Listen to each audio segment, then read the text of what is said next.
Okay, welcome back. Today is going to be something a little bit different. We're going to head over to Jupiter Dawn Studio to grab a camera. I'm going to be trying it out, see if I like it better than the Canon I have right now. And then, with any luck and time permitting, because I've got family plans later today as well, I will get the tires swapped on this car and on my girlfriend's Civic. It is Sunday, therefore the boys should be out tonight, hopefully, one way or another. See when we get to Jupiter Dawn.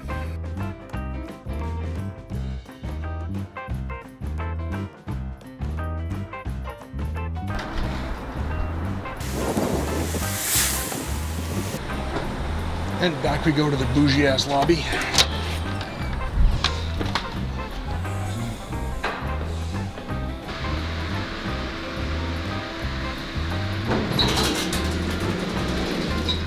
Yo! Look who we found. What's up? Josh is Okay. Man, I really do love this building. All these old buildings in Winnipeg are just fucking dope as fuck. What's up, man? How are you? Good, man. How are you? Good. Have a good one, guys. Goodbye. Nice to meet you. All right, you'll be seeing more of me, Josh. Don't worry. Brad, you can worry. All right, so trying out a Sony AZ1F, I believe it is. We've got the Canon here. Different mic as well, obviously. So we'll see how this goes. Some of you may not know and or care, but I was noticing the other day that, you know, when I'm at arm's length like this with the Canon, because it's a crop sensor camera, I feel like I'm like right here all the time, and you don't need to see me that close. So we're gonna try this out for a little while, see if I like this wide or full sensor camera, and maybe pick one up.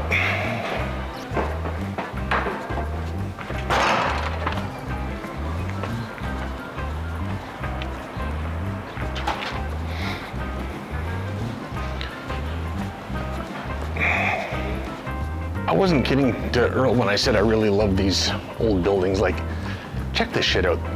This would have been a railroad track through here, and got your loading docks. None back there, but there's one coming up ahead over here. And this would have been right height for a box car. Just unload your stuff right in there. Those old ass fire escapes. Like, to me, this is the best part of Winnipeg, the Exchange District. It's old, it's cool, it's trendy. It's just fun.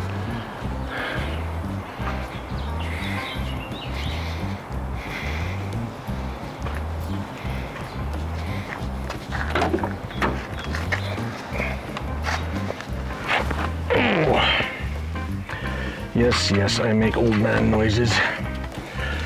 Yeah, I make old man noises. Give me a break.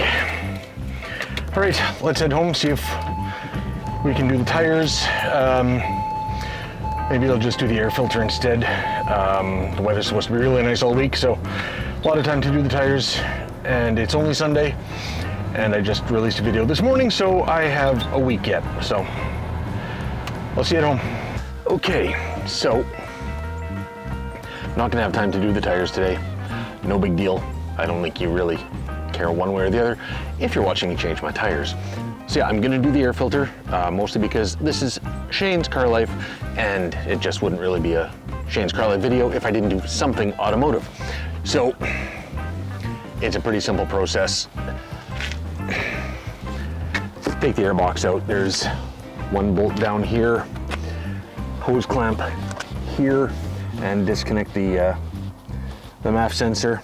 And you will see why I am replacing this in a minute. There was an overflow incident with an oil change. I'm not going to get into details of that, but I didn't have to pay for the oil change or the filter, the new air filter, so I'll show you in a minute.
Guess this calls for a screwdriver.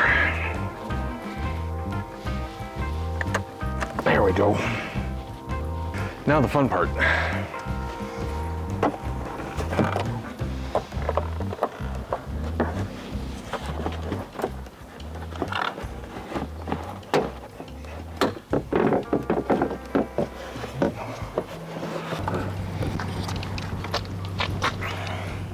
Okay.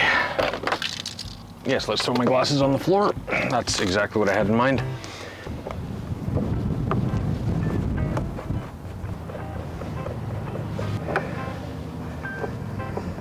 Neighbor Brian just went by, one of the nicest guys you could ever hope to meet. He's the type of guy that has literally cleared my driveway without me having to ask him.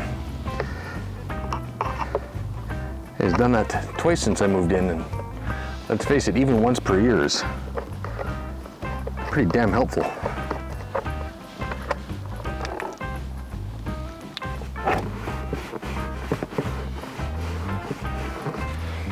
Now, in an ideal world, I would have some brake cleaner, but I don't. So, unfortunately, this will be going back in a little oily, but man, the sheer number of clips that they put on this thing is crazy.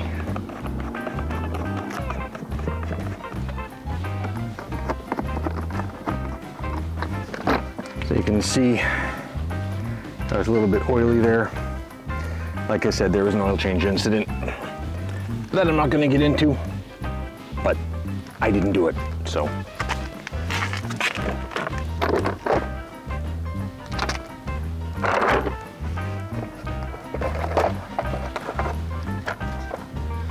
You can kind of see where the oil got to on the filter. It was cleaned out, dried out, etc., etc. But, you know, wipe out the inside of the airbox here just because I've got it open now, may as well. Sorry for standing up on you like this, but my knees are frickin' killing me.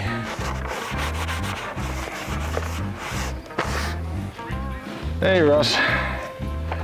Just changing out the air filter.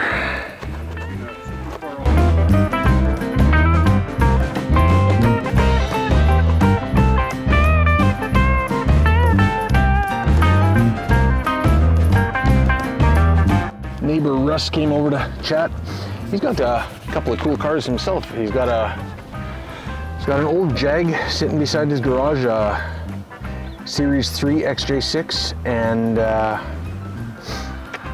think he's got a Triumph in the garage, some kind of small British thing.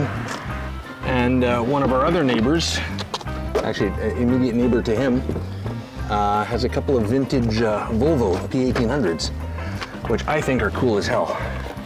Come on, up we go, there we go. Ooh, I wonder, no, having the airbox out isn't gonna help. I was gonna check to see if the coolant lines had been pinned, but I'm not gonna be able to see that, unfortunately.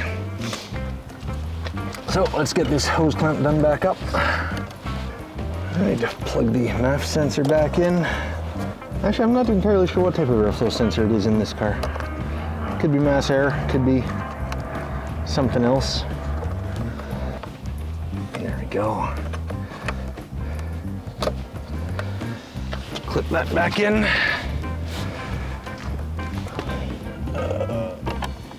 Put this 14 mil back in.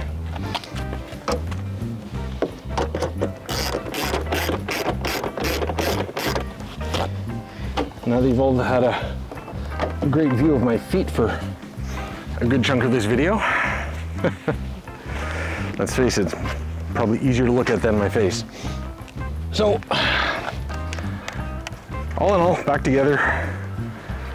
I'm sure you'd have to admit that for a 20-plus-year-old car, that's pretty clean. 130-odd thousand kilometers. So, I'm pretty happy with it.